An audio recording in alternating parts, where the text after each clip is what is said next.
Alex S. Johnson, Nocturnicorn Books. Alex, so what is the connection between Bauhaus and David Bowie? Okay, there's a very, very direct connection.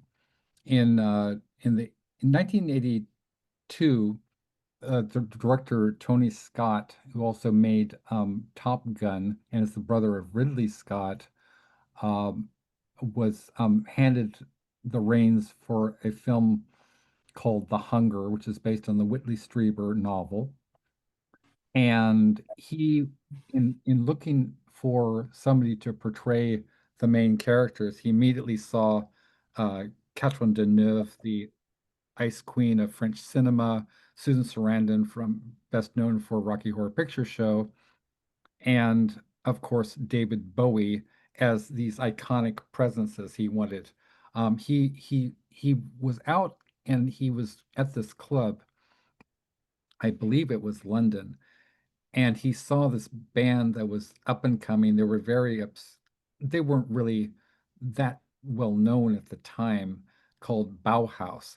And Tony recognized this kind of ethereal, vampiric vibe emanating from Peter Murphy, the lead singer of Bauhaus.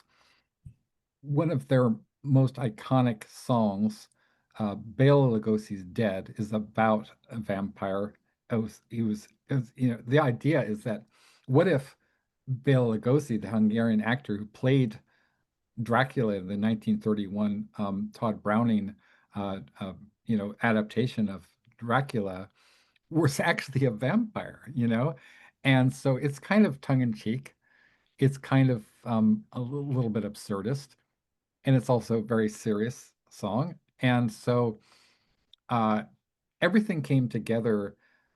David had been binge watching, BBC runs of, vampire films, and he was working at this warehouse job.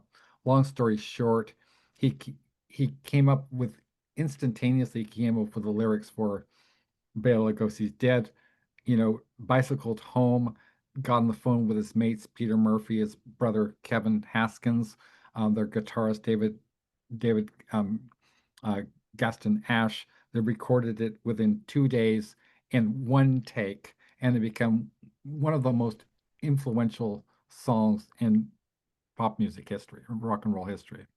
And it was all about um, this kind of primal sexual and almost dark appeal of Bowie. I mean, he was sort of like the ultimate, influence. I suspect an influence on certainly on Poppy Z. Bright, but also Anne Rice in the Lestat character.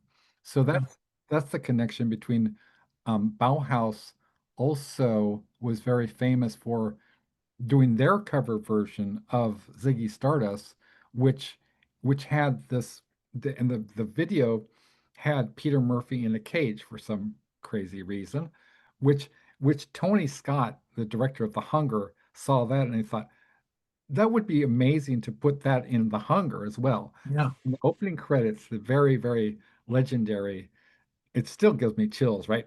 It's like, so Peter Murphy is like, he's in this cage, he's holding on to the bars of this cage in this goth club, you know, and he's singing "White on white, translucent black capes, back on the rack," you know. Meanwhile, Bowie and Catherine Deneuve are stalking Anne Magnuson, who's, as she describes it, like, dancing like a new wave slut to Bela Lugosi's Dead. Yeah. So that is the connection. And also, it's certainly an iconic moment in cinema history and rock and roll history. Okay, Alex, that's fascinating. And if you want to hear more from Alex and more about Moondust Will Cover You, literary anthology, tune in on Saturday for an exclusive interview with Alex S. Johnson of Nocturnicorn Books, as well as a special guest who you'll see when you tune in.